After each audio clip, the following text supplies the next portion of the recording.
Alhamdulillah alladzi farraqa bainal haqqi wal batil wa amarna bi ittiba'i rasulihil jalil linakuna ala sawa'is sabil wa nahana 'anil ikhtilafi wal iftiraqi wa tariqil mudil.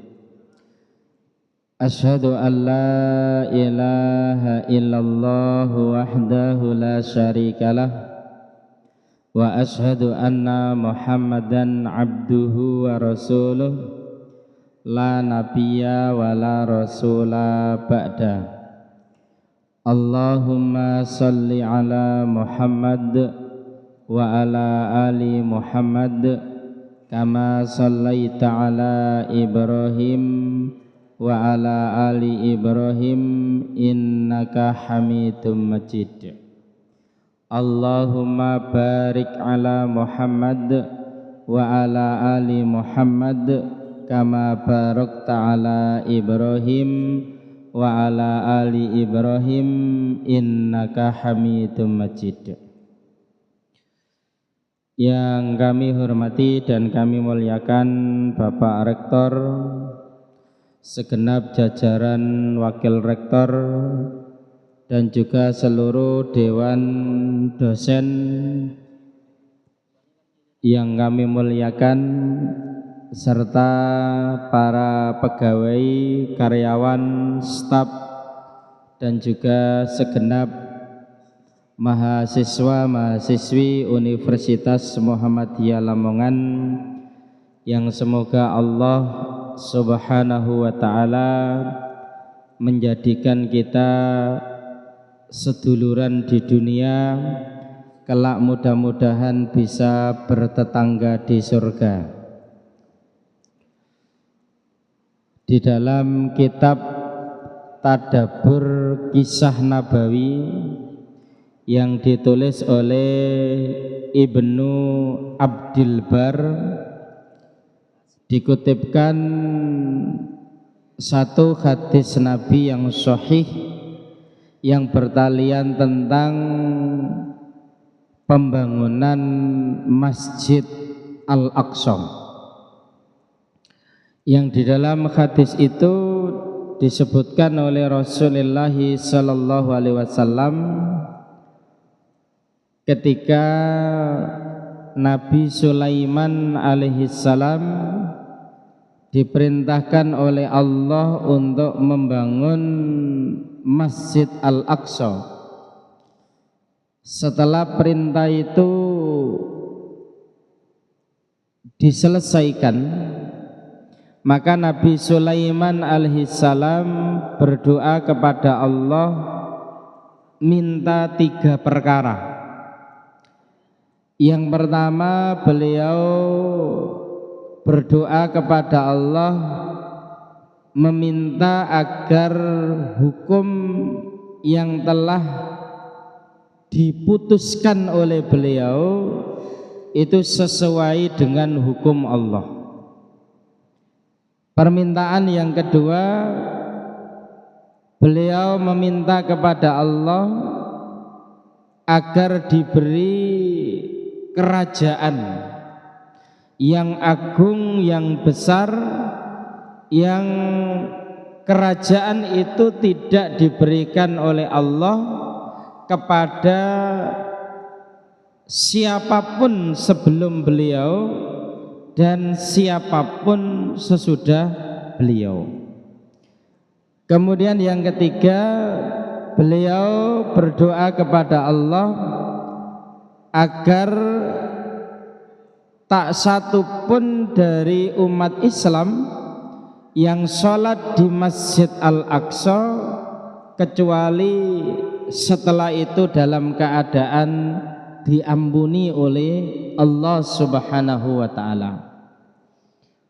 Untuk doa yang pertama dan kedua telah diijabahi oleh Allah, dan beliau Nabi Sulaiman alaihissalam berharap semoga doa yang ketiga juga dikabulkan oleh Allah Subhanahu wa ta'ala. Ikhwati arsyadakumullah, hadis ini sahih dan Nabi sendiri yang menceritakan ada beberapa faedah penting yang bisa menjadi pedoman kehidupan kita di dalam menjalani hidup yang didasarkan kepada hadis ini. Yang pertama, bahwa di antara sunanun nabiyyin, kebiasaan para nabi adalah berdoa kepada Allah setelah melakukan amal soleh. Sehingga berdoa setelah melakukan amal ibadah atau amal soleh ini menjadi sunanun nabiyyin, sunnah seluruh para nabi, dan juga menjadi kebiasaan orang-orang soleh yang menginginkan doa itu mustajab atau berpeluang besar doa itu diijabahi oleh Allah. Jadi berdoa setelah melakukan ibadah atau setelah melakukan amal soleh. Mungkin ini diantara rahasianya kenapa diantara waktu-waktu mustajab untuk berdoa adalah setelah melaksanakan amal soleh. Kita setelah sholat wajib ada riwayat yang menunjukkan waktu yang mustajab untuk berdoa. Semenjak kita berpuasa yang dimulai dengan makan sahur, ya, yang kemudian awal puasa itu adalah tulu'ul fajris shodiq sampai tenggelamnya matahari, itu adalah waktu-waktu emas untuk berdoa kepada Allah, dan doa itu banyak dikabulkan oleh Allah. Saat kita terbangun di sepertiga malam yang terakhir, kemudian kita sholat malam, itu adalah waktu yang mustajab untuk berdoa. Doanya orang yang safar wajib, baik umrah maupun haji maupun jihad, itu adalah waktu-waktu emas untuk berdoa kepada Allah, karena saat itu adalah melakukan amal soleh atau setelah melakukan amal soleh. Jadi kalau kita ingin doa kita berpeluang besar dikabulkan oleh Allah, maka doa itu kita panjatkan setelah kita beribadah, setelah kita melakukan amal soleh. Ini faedah yang pertama. Sebagaimana tadi Nabi Sulaiman berdoa, yang doa beliau itu setelah melakukan amal soleh, yakni membangun Masjid Al-Aqsa yang telah diperintahkan oleh Allah kepada beliau. Nabi Ibrahim alaihissalam beserta putranya Ismail setelah kemudian membangun dan meninggikan pondasi Ka'bah, keduanya juga berdoa kepada Allah, yang doa itu diabadikan oleh Allah di dalam Al-Quran surat Al-Baqarah ayat 127. Rabbana taqabbal minna innaka antas sami'ul alim. Wahai Rabb kami, terimalah amal-amal kami, sesungguhnya Engkau maha mendengar lagi maha mengetahui. Yang kedua, faedah yang kedua, bahwa membangun masjid itu diperintahkan oleh Allah kepada para nabi, ya.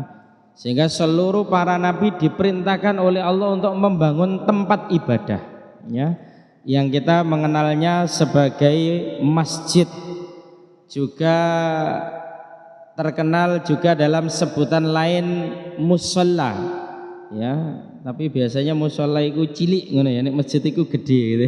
Padahal musholla itu nek kita rujukkan ke dalam bahasa Arab, musholla tempat sholat, kalau masjid tempat sujud.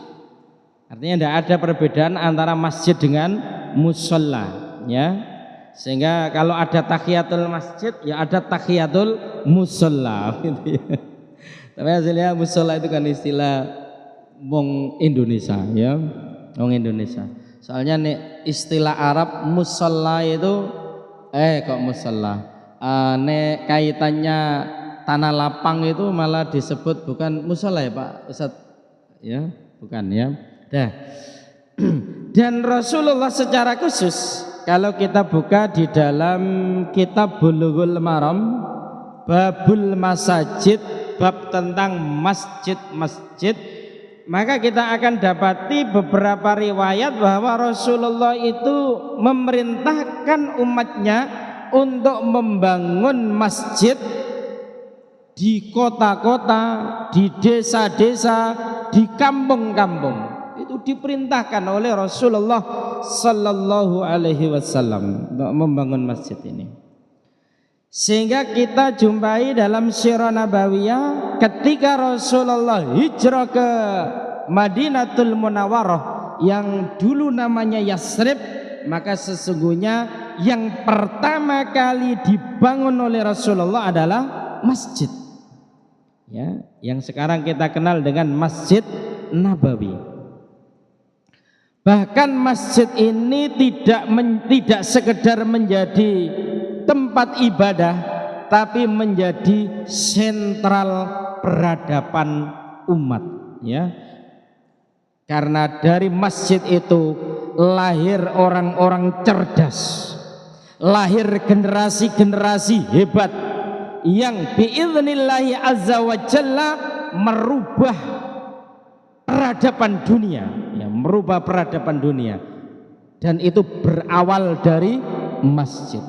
Dari sini kita jumpai juga rahasia Isra Mi'rajnya Rasulullah minal masjid ilal masjid, minal masjidil haram ilal masjid al-aqsa, minal masjid ilal masjid, ya. Dan orang-orang di luar Islam itu paham benar, ya. Karena dari masjid ini timbul peradaban besar, generasi hebat, generasi kuat, generasi yang dengan izin Allah bisa merubah peradaban. Maka ada di antara musuh Islam itu membuat kriteria. Nah, membuat kriteria, ya. Ketika ada pemuda yang rajin ke masjid, ini kemudian apa itu namanya, dikriterai calon generasi radikal. Nah, ini kita jangan terjebak dan ikut lata mengamini dari kriteria ini. Ini jebakan musuh Islam, ya, jebakan musuh Islam, ya. Kok sampai muncul kriteria kalau ada remaja atau pemuda yang rajin ke masjid terindikasi generasi radikal. Ini kan satu stigma buruk supaya remaja pemuda itu tidak senang ke masjid. Akhirnya karena tidak senang ke masjid, senangnya hanya ke selain masjid, mungkin ke kafe, mungkin kemana begitu. Nah, ini harus kita waspadai dan harus kita lawan propaganda jahat seperti ini, ya. Padahal sirah nabawiyah, sirah sahabiyah dilanjutkan orang-orang soleh sesudah mereka. Masjid ini di samping sebagai sentral ibadah, juga sentral kegiatan kaum muslimin, sentral kaderisasi, sentral peradaban untuk merubah ke arah yang lebih baik. Sehingga Masya Allah,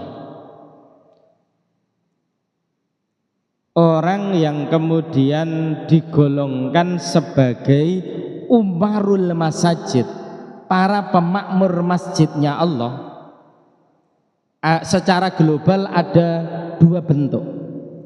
Bentuk yang pertama membangun masjid secara fisik, ya, membangun masjid secara fisik.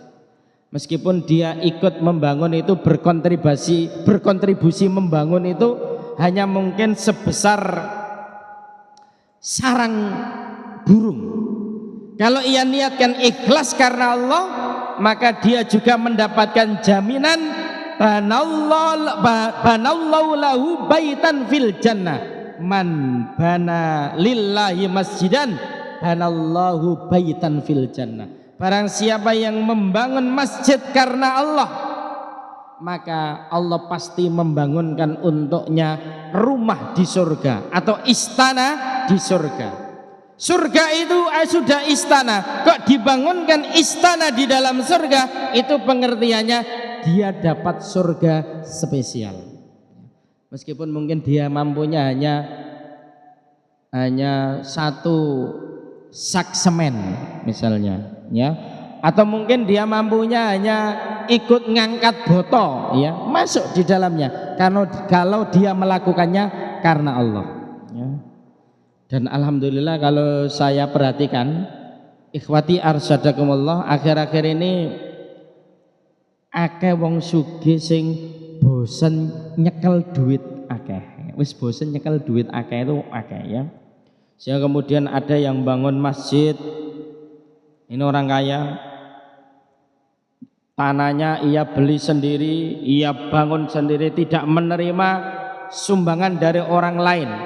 Setelah bangun itu ada yang diwakafkan ke Muhammadiyah, ada yang diwakafkan ke Nahdlatul Ulama, ada yang diwakafkan untuk umum, untuk Muhammadiyah juga untuk NU, semuanya orang Islam pokoknya.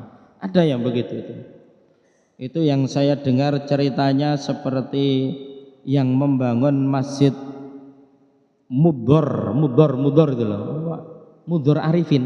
Nah itu yang ada di Sikapuk itu, ya. Setelah ia bangun masjid diwakafkan ke Muhammadiyah, bangun masjid diwakafkan ke NU, setelah itu ia bangun masjid lagi yang besar itu, ini untuk umum, ya, untuk seluruh umat Islam. Ada yang seperti Kaji Joni bangun Namira itu juga diizini sendiri, ya, diizini sendiri. Dan beritanya lagi ini yang istimewa, ya, khususnya bagi bapak-bapak dosen yang masih belum punya istri, ya. Banyak juga orang kaya yang kemudian karena sudah bosan nyekel duit akeh, ya, dia mencari menantu yang kriterianya itu tidak muluk-muluk. Pokoknya menantunya itu rajin sholat 5 waktu berjamaah di masjid. Syukur-syukur iso imam iso adzan, ya. Syukur-syukur iso imam iso adzan. Syukur-syukur dia termasuk golongan orang yang ahli tahajud. Kriteria utama mantu wong sugih. Soalnya wis bosen nyekel duwe akeh, pengen dicekeli anake, pengen dicekeli duwike, ya. Kriterianya gak muluk-muluk seperti itu, ya. Ini masuk, kalau dia lillahi ta'ala, masuk umarul masajid. Dan juga termasuk umarul masajid itu adalah yang memakmurkan masjidnya Allah dengan berbagai macam ibadah. Selalu sholat berjamaah, wajib 5 waktu itu berjamaah di masjid, ngikuti kajian-kajian keislaman, memakmurkan masjid dengan berbagai macam kegiatan-kegiatan amal soleh. Ini termasuk umarul masajid, orang yang tergolong memakmurkan masjidnya Allah, yang kelak akan dinaungi oleh Allah di hari yang tidak ada naungan lagi kecuali naungan dari Allah. Sab'atun yudhilluhumullahu fi dhilli yauma la dhilla illa dhilluh. Moga-moga kula lan panjenengan niki masuk dalam kategori umarul masajid. Allahumma amin. Faedah yang ketiga, ya, dari kisah Nabawiyah tadi, bahwasanya ketika kita berdoa kepada Allah, jangan sampai doa kita itu hanya untuk diri kita sendiri atau hanya untuk keluarga kita sendiri, tapi juga kita doakan saudara-saudara muslim yang lainnya, mukmin yang lainnya, muslim wa muslimah, mukmin wa mukminah. Sebagaimana doanya Nabi Sulaiman tadi, yang dimintakan kepada Allah ada 3, 2 untuk dirinya sendiri, 1 untuk seluruh umat Islam.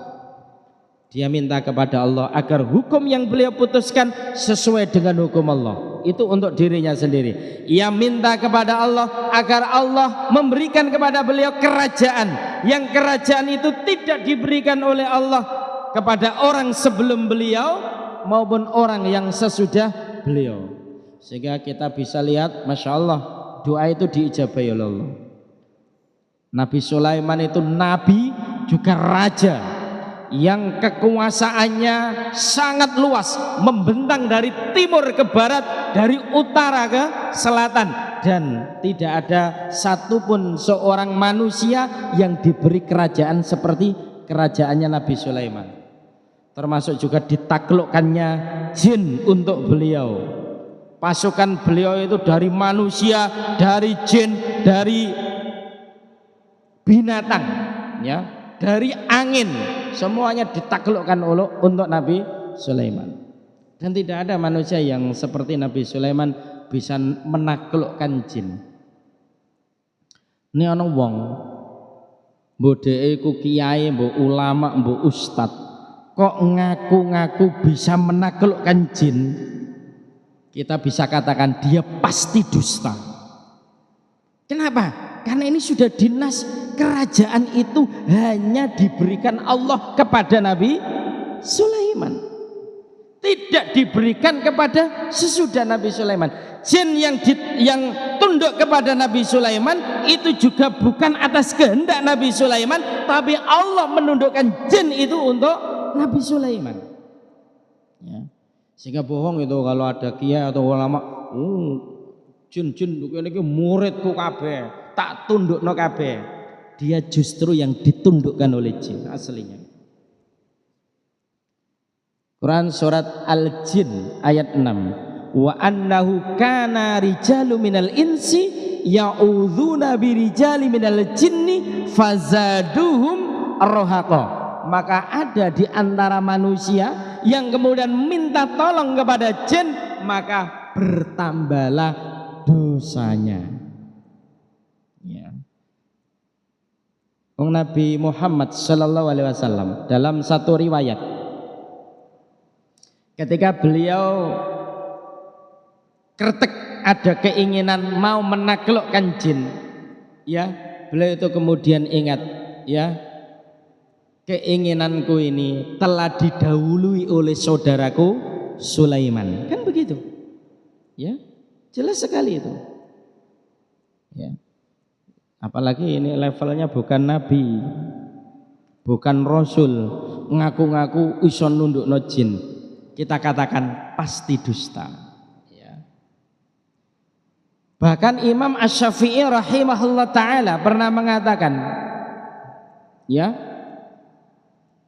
jika kalian mendengar ada manusia yang bisa melihat jin dalam bentuk aslinya, kata Imam Syafi'i, jangan terima saksinya, dia pasti dusta. Tidak bisa manusia itu melihat jin dalam bentuk asli. Kalau ada terlihat jin itu pasti tidak dalam bentuk asli, itu adalah tajasum, ngembo. Nek ana wong ngaku-ngaku iso ndelok jin dalam bentuk asli, kata Imam Syafi'i, dia pasti dusta, jangan terima kesaksiannya. Pun. Poin yang yang permintaan Nabi Sulaiman yang ketiga itu kan untuk seluruh manusia, ya. Jadi dua untuk dirinya sendiri, yang ketiga untuk manusia. Dan ternyata Masya Allah, pahalanya itu luar biasa Bapak Ibu. Ketika kita itu mendoakan kebaikan untuk saudara-saudara kita kaum muslimin yang lain, ya. Bahkan ada satu riwayat yang juga secara sanad dan matan telah ditakhrij oleh para ahli hadis, yang ini derajatnya antara sahih atau hasan. Ketika kita mendoakan kebaikan untuk saudara-saudara kita kaum muslimin atau muslimah yang lain, maka kita akan mendapatkan kebaikan sebanyak orang Islam yang kita doakan. Itu akan mengalir kebaikannya kepada kita, kembali kebaikannya kepada kita. Sehingga ada doa dari yang dikarang oleh para ulama yang sangat bagus sekali. Allahumma ghfir lil muslimina wal muslimat wal mu'minina wal mu'minat al ahya'i minhum wal amwat innaka qaribum mujibu da'wat. Kita mendoakan semoga kaum muslimin dan muslimah semuanya diampuni oleh Allah, baik yang telah mati maupun yang masih hidup. Maka sebanyak kaum muslimin yang kita doakan itu, maka sebanyak itu pula kebaikan akan kembali kepada kita. Maka kita tidak boleh medit dalam berdoa, apalagi mendoakan saudara kita di Palestina saat ini. Itu wajib hukumnya, ya. Sampai kapan kita membela Palestina? Sampai kita mati, ya. Masjid Al-Aqsa itu masjid yang dibangun 40 tahun setelah dibangunnya Masjidil Haram. Masjid Al-Aqsa itu menjadi kiblat pertama umat Islam. Masjid Al-Aqsa itu termasuk biladul anbiya'i wal mursalin, bumi para nabi dan para rasul. Masjid Al-Aqsa itu pula seluruh nabi dan rasul dikumpulkan oleh Allah di tempat itu. Jika nabi jumlahnya ada 124.000, rasul jumlahnya ada 313, sebagian nabi dan rasul ada yang diceritakan kepada kita ada 25, semuanya pernah dikumpulkan oleh Allah di Al-Aqsa. Seluruh nabi pernah ke Al-Aqsa, tapi tidak seluruh nabi pernah ke Masjidil Haram atau pernah ke Masjid Nabawi. Tidak seluruh nabi. Sehingga ada di antara pendapat para ulama, Bapak Ibu, yang kemudian berpendapat bahwa sholat di Masjidil Aqsa itu bisa jadi nilai pahalanya melebihi sholat di Masjidil Haram. Kalau sholat di Masjidil Haram satu rakaatnya lebih baik daripada 100.000 rakaat di masjid-masjid yang lain. Sholat di Masjid Nabawi yang satu rakaatnya lebih baik 1.000 rakaat di masjid-masjid yang lain. Bisa jadi sholat di Masjid Al-Aqsa itu melebihi dari sholat di Masjidil Haram atau Masjid Nabawi. Apa di antara yang menjadi alasannya? Satu ini, seluruh nabi pernah dikumpulkan oleh Allah di Masjid Al-Aqsa. Seluruh rasul juga demikian. Tapi tidak seluruh nabi dan seluruh rasul pernah ke Masjidil Haram atau Masjid Nabawi. Masjid Al-Aqsa itu akhir Isra-nya Rasulullah dan awal Mi'rajnya Rasulullah. Sedangkan Isra dan Mi'raj merupakan awal diwajibkannya sholat, ya. Termasuk juga Palestina, Suriah itu dijadikan Allah sebagai sumpah. Sedangkan kaidahnya menurut para ahli tafsir, kalau ada benda, tempat, sesuatu yang dijadikan Allah sebagai sumpah, itu menunjukkan benda, tempat, waktu itu mempunyai kedudukan yang sangat tinggi di hadapan Allah. Sedangkan Palestina dan Suriah itu dijadikan Allah sebagai sumpah. Quran surat At-Tin, wattini wazzaitun, demi buah tin dan buah zaitun. Ini terjemahan yang umumnya seperti itu. Namun para ahli tafsir itu menyebutkan bahwa wattini wazzaitun itu juga bisa bermakna demi negara Suriah dan demi negara Palestina, atau demi negeri Suriah dan demi negeri Palestina. Karena ternyata buah tin terbaik sedunia itu dari Suriah, dan buah zaitun atau minyak zaitun terbaik sedunia itu dari Palestina. Wattini wa zaitun, demi negeri Syam, demi wilayah Suriah dan Palestina. Ada juga hadis sahih riwayat Imam Muslim. Biladus Syam, negeri Syam, Palestina, Suriah itu dijadikan oleh Allah sebagai ukuran atau barometer kebaikan umat Islam secara global. Sehingga ketika negeri Palestina dan Suriah itu tidak ada kebaikan lagi di dalamnya, maka tidak ada lagi kebaikan seluruh umat Islam, ya. Sehingga jangan pernah berhenti membela Palestina dengan segala yang kita mampu. Entah kita bela dengan doa-doa kita bela dengan harta kita yang kita infakkan untuk mereka, ya, kita hadiahkan untuk mereka, ya. Juga dengan cara kita juga bisa membela dengan dari rumah kita dengan memboikot produk-produk Yahudi atau apapun yang itu muaranya kepada kepentingan Yahudi. Kemudian kita semampu kita untuk memboikotnya. Itu juga merupakan salah satu cara, ya, untuk membela saudara-saudara kita di Palestina yang sedang dizalimi oleh orang-orang Yahudi. Ikhwati arsyadakumullah, demikian kajian kita pada kesempatan siang hari ini, mudah-mudahan bermanfaat. Subhanaka Allahumma wa bihamdika asyhadu an la ilaha illa anta astaghfiruka wa atubu ilaik. Wassalamualaikum warahmatullahi wabarakatuh.